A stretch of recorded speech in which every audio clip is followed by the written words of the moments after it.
கடந்த 2021ஆம் ஆண்டு பாடகர், பாடலாசிரியரான அறிவு மற்றும் பாடகி தி இணைந்து இசையமைப்பாளர் சந்தோஷ் நாராயணன் இசையில் என்ஜாயி என்ஜாமி பாடல் வெளியானது. இந்த பாடல் ரசிகர்கள் மத்தியில் பட்டி தொட்டி எங்கும் பிரபலமானது.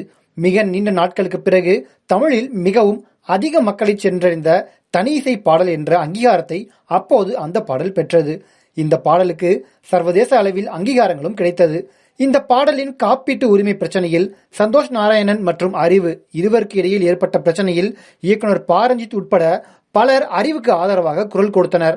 அதேபோல் சந்தோஷ் நாராயணனுக்கு ஆதரவாக குரல்களும் வந்தன. இப்படி இருக்கையில் பாடல் வெளியாகி 5 ஆண்டுகள் ஆகிவிட்டது என்று அறிவு பகிர்ந்த எக்ஸ்தல பதிவில் தனக்கான நியாயம் இதுவரை கிடைக்கவில்லை என்று குறிப்பிட, அதற்கு சந்தோஷ் நாராயணன் பதிலளிக்க இருவரும் எக்ஸ்தலத்தில் மாறி வாரி வாக்குவாதத்தில் ஈடுபட்டு வருகிறார்கள். இது தொடர்பாக பாடகர் அறிவு தனது எக்ஸ் பக்கத்தில், இந்த பாடலுக்கான பின்னணி இசை எனக்கு அனுப்பப்பட்ட பிறகு நான் அதற்கு வரிகள் எழுதினேன். இன்னும் சொல்லப்போனால் எனது சொந்த பண்பாட்டு வரலாறு மற்றும் வாழ்க்கை அனுபவங்களின் அடிப்படையில் வரிகளை எழுதி மெட்டமைத்து பாடினேன்.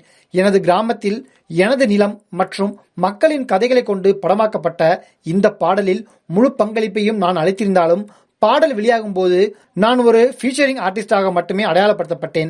அப்போது அதன் நுணுக்கங்கள் எனக்கு தெரியவில்லை.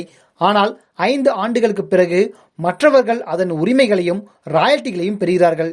எனக்கு எந்த விதமான ராயல்ட்டியோ அல்லது உரிமையோ கிடைக்கவில்லை. நான் இப்படி சொல்வது அனுதாபம் தேடுவதற்காக அல்ல, மாறாக ஒரு கலைஞனின் உரிமை மற்றும் உழைப்பிற்கான அங்கீகாரத்திற்காகத்தான் இந்த பதிவு. இசை என்பது கூட்டு முயற்சிதான், ஆனால் அதில் நியாயமான அங்கீகாரம் இருக்க வேண்டும். எனவே என்னை போன்ற தனி இசை கலைஞர்கள் அனைவரும் தங்களது உரிமைகளை முறையாக தெரிந்து கொண்டு சரியான ஒப்பந்தங்களை செய்து தங்களது படைப்புகளை பாதுகாத்துக் கொள்வது நல்லது என்று பதிவிட்டிருந்தார்.